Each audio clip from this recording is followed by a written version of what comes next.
నమస్తే welcome to Suman TV నేను మానస ఈ రోజు మనం సోమాజిగూడలో ఉన్న డాక్టర్ తేజాస్ స్పైన్ క్లినిక్ లో ఉన్నాము సో స్పైన్ కి సంబంధించిన రకరకాల ప్రాబ్లమ్స్ కి సొల్యూషన్స్ చెప్తూ ఉన్నారు తేజ గారు సో డాక్టర్ గారితో మాట్లాడదాం తేజ గారు నమస్తే అండి చాలా మందికి రకరకాల స్పైన్ ప్రాబ్లమ్స్ ఈ మధ్య మనం చాలా ఎక్కువగా చూస్తున్నాం తక్కువ ఏజ్ లోనే బిఫోర్ అయితే ఒక 40+ 50+ దాటిన తర్వాత కూడా ఈ స్పైన్ ప్రాబ్లమ్స్ వచ్చేవి కాదు సో అలాంటిది ఇప్పుడు 35+ నుంచి కూడా మనం అబ్జర్వ్ చేస్తూ ఉన్నాము అందులో మెయిన్గా మజిల్ క్రాంప్స్ అనేవి వస్తూ ఉంటాయి ఎక్కువగా మజిల్ అంటే పిక్క పట్టేసింది అంటూ ఉంటారు కదా సో దానికి స్పైనల్ కార్డ్ ప్రాబ్లమ్కి ఏమైనా రిలేషన్ ఉందంటారా డాక్టర్ గారు ఉంటుందండి అంటే క్రానిక్ డిజనరేటివ్ డిస్క్ డిసీజెస్ అంటాం అంటే మనకి ఏమవుతుందంటే ఈ ప్రతి 2 బోన్స్ మధ్యలో ఇలా డిస్క్స్ అనేవి ఉంటాయి ఓకేనా సో ఈ డిస్క్ రెండు ఇలా మనకి గ్యాప్ మెయింటైన్ చేయడానికి ఈ డిస్క్ అనేది ఏమవుతుందంటే ఈ 2 బోన్స్ని మధ్యలో డిస్క్ అనేది ఉంటుంది సో ఇది ఏమవుతుంది ఈ డిస్క్ అనేది ఈ 2 బోన్స్ మధ్యలో గ్యాప్ మెయింటైన్ చేయడానికి ఉంటుంది ఓకేనా సో ఇది బయటకు వచ్చేదాన్ని మనం డిస్క్ హెరినేషన్స్ అంటాం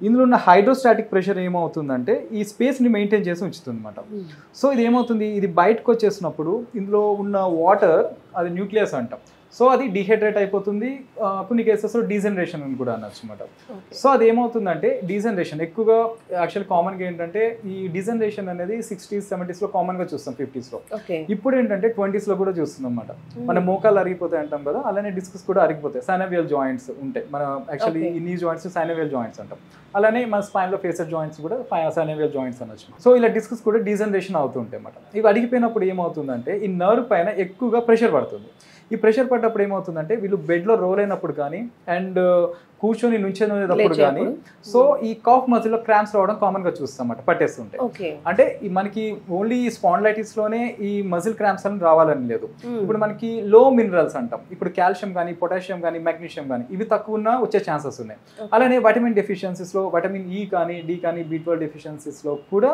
మనకి క్రాంప్స్ వచ్చే ఛాన్సెస్ ఉంటాయి అలానే ఇంకొకటి ఏంటంటే కొన్ని డిసీజెస్ ఉంటాయి డయాబెటిక్ న్యూరోపతిలో కానీ అండ్ నర్వస్ సిస్టమ్ డిసీజెస్లో కానీ అలానే క్రానిక్ కిడ్నీ ఫెయిల్యూర్లో కానీ సో లివర్ సిరోసిస్ అలానే హైపోథైరాయిడిజంలో కానీ మజిల్ క్రాంప్స్ వచ్చే ఛాన్సెస్ ఉంటాయి అన్నమాట సో మన దగ్గరకు వచ్చినప్పుడు ఏంటంటే పేషెంట్ హిస్టరీ టేకింగ్ అంటాం ఇది చాలా ఇంపార్టెంట్ సో అది దేని వల్ల వస్తుందనే చూడాలి ఫర్ సపోజ్ ఇప్పుడు చూడండి లో మినరల్స్ ఉన్నాయి ఇప్పుడు నేను ట్రీట్మెంట్ ఇస్తున్నాను అక్కడ డిస్క్ కంప్రెషన్ లేదు డిస్క్ రిలేటెడ్ ఇస్తున్నాను దానివల్ల యూజ్ ఏమి ఉండదు ఇక్కడ ప్రాబ్లం ఎక్కడ వస్తుంది సో అక్కడ నుంచి మనం రూట్ కాజ్ ఫైండ్ అవుట్ చేయగలిగితే ట్రీట్మెంట్ చేయగలిగితే ఈజీగా ఉంటుంది సో మనకి మజిల్ క్రాంప్స్ వస్తున్నాయి ఇక్కడ మనకి స్పైన్లో నర్వ్ కంప్రెషన్ ఉంది అది రిలీజ్ చేయగలిగితే క్రాంప్స్ అనేవి తగ్గుతాయి సో మనకి ఇక్కడ డెఫిషియన్సీ ఉందని దాన్ని ట్రీట్ చేసి ఇక్కడ స్పైన్లో మనకి కంప్రెషన్ రిలీజ్ చేయలేదు అనుకోండి సో ప్రాబ్లం అనేది ఉంటుంది సో ఎక్కడి నుంచి ప్రాబ్లం వస్తుంది అనేది మనం చూసి ట్రీట్ చేయగలిగితే అది మళ్ళీ రియాకర్ అయ్యే ఛాన్సెస్ తక్కువ ప్రాబ్లం కూడా తగ్గిపోతుంది ఇప్పుడు మీరు అన్నట్టు మినరల్స్ డెఫిషియన్సీ కాల్షియం డెఫిషియన్సీ వీటి వల్ల కూడా ఇప్పుడు మజిల్ క్రాంప్స్ వచ్చే అవకాశం ఉంది అంటున్నారు అది తక్కువ ఏజ్లో సో అలాంటప్పుడు ఇప్పుడు 25+ 30+ ఉన్న వాళ్ళకి ఈ problem minerals and calcium deficiency వల్ల వస్తే మళ్ళీ ఆ మినరల్స్ అండ్ కాల్షియం సప్లిమెంట్స్ లా కావచ్చు ఫుడ్ లా కావచ్చు ఇచ్చినప్పుడు ఈ ప్రాబ్లం నుంచి సొల్యూషన్ దొరికే అవకాశం ఉందంటారా అదే సొల్యూషన్ దొరుకుతుందండి అంటే ప్రాబ్లం ఇప్పుడు మినరల్స్ వల్లనే వచ్చింది తగ్గుతుంది ఇప్పుడు క్రానిక్ కిడ్నీ డిసీజ్ ఉంది సో దాని రిలేటెడ్ ట్రీట్మెంట్ అనేది తీసుకోవాలన్నమాట సో ఎక్కడి నుంచి ప్రాబ్లం స్టార్ట్ అవుతుందో దాన్ని మనం ట్రీట్ చేయగలిగితే ఈ సిమ్టమ్స్ అనేది డిసపేర్ అవుతాయి మళ్ళీ రియాకర్ అయ్యే ఛాన్సెస్ తక్కువగా ఉంటాయి అన్నమాట మనకి సో డాక్టర్ గారు మరి మీ దగ్గర ట్రీట్మెంట్ తీసుకున్న పేషెంట్స్ తో ఎవరితోనే మాట్లాడిస్తారా ఇప్పుడు నేను మీకు పేషెంట్ చూపిస్తానండి ఆ పేషెంట్ ఏంటంటే ఒక 3 years నుంచి కూడా and neck and back pain అనమాట సో వాళ్ళ బిజినెస్ ఏంటంటే లాంగ్ స్టాండింగ్ ఎక్కువ ఉంటుంది సో దానివల్ల ఏమవుతుందంటే మల్టిపుల్ డిస్క్ హెరినేషన్స్ అంటాం అందులో కూడా పోస్టీరియర్ లాటరల్ హెరినేషన్స్ అంటాం సో ఇందులో కూడా టైప్స్ ఉంటాయి డిస్క్ అనేది ఎక్కడి నుంచి బయటకు వచ్చింది posterior lateral central disc herniation so foraminal ఇలా ఉంటుంది అనమాట వీళ్ళకి పోస్టీరియర్ లాటరల్ హెరినేషన్స్ అంటాం మా మెడికల్ టర్మ్లో సో ఇక్కడ ఏమైంది అంటే ఈవెన్ నెక్ అండ్ అలానే బ్యాక్లో కూడా అంటే సర్వికల్ అండ్ లంబార్లో కూడా సో మల్టిపుల్ డిస్క్ హెరినేషన్స్ అనమాట దీనివల్ల ఏమవుతుందంటే నెమ్మదిగా ఈ లెగ్లో కూడా పెయిన్స్ రావడం హ్యాండ్లో పెయిన్స్ రావడం నమ్నెస్ రావడం సో వీటి వల్ల ఏమైందంటే లాస్ట్ ఒక 6 months నుంచి సిమ్టమ్స్ అనేది ఎక్కువైపోయినాయి ఇక్కడ మేము ఒక 20-25 days అనేది ట్రీట్ చేయడం జరిగింది ఇప్పుడు ఒక 90% అనేది క్యూర్ అయింది మళ్ళీ వాళ్ళకి ఏంటంటే సిమ్టమ్స్ అనేది తగ్గిపోయినాయి మళ్ళీ లాస్ట్ ఒక 1 week నుంచి అవి రిపీట్ అవ్వలేదు మళ్ళీ కూడా సో అదే పేషెంట్తో మీకు నేను మాట్లాడిస్తాను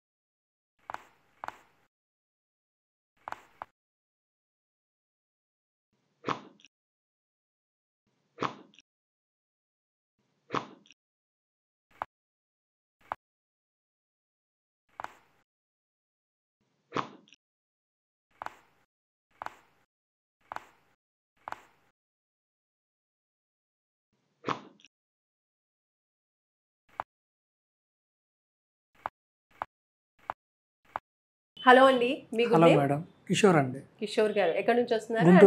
గుంటూరు దగ్గర నుంచి వస్తాను. ఓకే, మీకు ఈ స్పైన్ క్లినిక్ ఎలా తెలుసండి? నేను ఇన్స్టాగ్రామ్లో రీల్స్ చూస్తూ తేజాస్ స్పైన్ క్లినిక్ అని చూశాను మేడం. ఓకే. నాకు 2 years నుంచి చాలా విపరీతంగా బ్యాక్ పెయిన్ ఉండేది. ఇక్కడ నెక్ ఇలా తిప్పాది అయ్యేది కాదు, ఇలా కూర్చున్నా నించున్నా చాలా ఇబ్బంది అయ్యేది. ఇన్స్టాలో చూసి నేను సార్ని కన్సల్ట్ అయ్యాను. ఒక 15 days నేను ట్రీట్మెంట్ తీసుకున్న తర్వాత ఇప్పుడు నాకు పెయిన్ 2 years ముందు ఎలా ఉందో పెయిన్ లేనప్పుడు అలానే ఫ్రీగా ఉంది మొత్తం. కిషోర్ గారు 2 years బిఫోర్ ఎలా ఉందో ఇప్పుడు ఆఫ్టర్ ట్రీట్మెంట్ నాకు మళ్ళీ అలా బాగుంది అంటున్నారు కదా, నిజానికి అంటే మీ ప్రాబ్లం ఏంటి? అసలు బిఫోర్ ట్రీట్మెంట్ ఎలా ఉండింది? నాకు నెక్ పెయిన్ ఉండేది మేడం. నెక్ నుంచి కిందకి స్పైన్ మొత్తం పెయిన్ వచ్చేది. అక్కడ నుంచి చేతులంతా తిమ్మర్లు వచ్చాయి, ఏం పట్టుకొని ఇచ్చేది కాదు.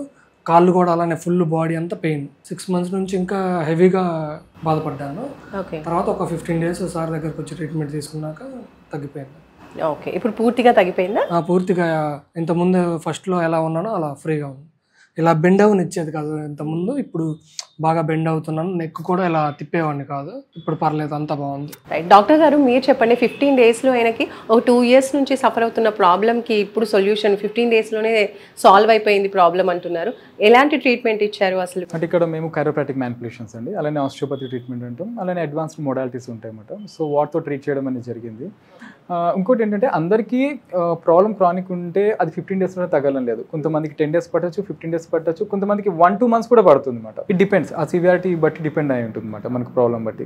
ఇక్కడ ఏంటంటే డిస్క్ బల్జెస్, హెరినేషన్స్ ఉన్నాయి. సో కొంతమందికి ఏంటంటే అది 20 days, 25-30 days కూడా పడుతుంది, కొంతమందికి 10 daysలో కూడా క్యూర్ అవుతుంది అనమాట. సో ఇక్కడ మేము ఇచ్చింది కైరోప్రాటిక్ మ్యానిపులేషన్స్, అలానే ఆస్టియోపతి ట్రీట్మెంట్ కావచ్చు, ఆక్యుపెంచర్ అండ్ ఫిజియోథెరపీలో కూడా అడ్వాన్స్డ్ డీకంప్రెషన్ మోడాలిటీస్, అలానే focus magnetic field, super inductive system, ఈ ట్రీట్మెంట్ మోడాలిటీస్ అనేది యూజ్ చేయడం జరిగింది అనమాట. సో అన్ని కాంబినేషన్లో ఇవ్వడం జరిగింది కాబట్టి తొందరగా క్యూర్ అనేది అయ్యింది వీళ్ళకి. అంటే ట్రీట్మెంట్స్తో పాటు మెడిసిన్స్ కూడా, మెడికేషన్స్ ఇవ్వమండి, ఓన్లీ ఇక్కడ థెరపీనే ఉంటుంది అనమాట. మెడికేషన్స్ అనేది క్రానిక్గా ఎక్కువగా పెయిన్స్ ఏమైనా ఉంటే ఎవరైనా న్యూరో కానీ ఆర్థో డాక్టర్స్ కానీ వాళ్ళని సజెషన్ తీసుకోమని చెప్తాం. సో వాటితో పాటు సైమల్టేనియస్గా ఈ ట్రీట్మెంట్స్ ఇస్తాం అన్నమాట. సో ఇంతకుముందు ఇక్కడ వీళ్ళు రాకముందు మెడికేషన్స్ అన్ని కూడా యూస్ చేస్తారు, స్టెరాయిడ్స్ యూస్ చేశారు, పెయిన్ కిల్లర్స్ యూస్ చేశారు. సో అవి యూస్ చేసినా కూడా రిజల్ట్ రాలేదు. సో దానివల్ల ఏమైందంటే ఇంకా యాసిడిటీ ప్రాబ్లం కూడా రావడం జరిగింది అనమాట. ఇక్కడ మేము మెడికేషన్స్ ఏమీ ఇవ్వలేదు, సో ఓన్లీ థెరపీస్తోనే ఇది క్యూర్ అయింది చాలా వరకు మనకి. ఓకే డాక్టర్ గారు, థ్యాంక్ యూ సో మచ్ అండి. So thank you so much Kishore గారు, మీ రిజల్ట్ని మీరు పంచుకున్నందుకు థ్యాంక్ యూ సో మచ్.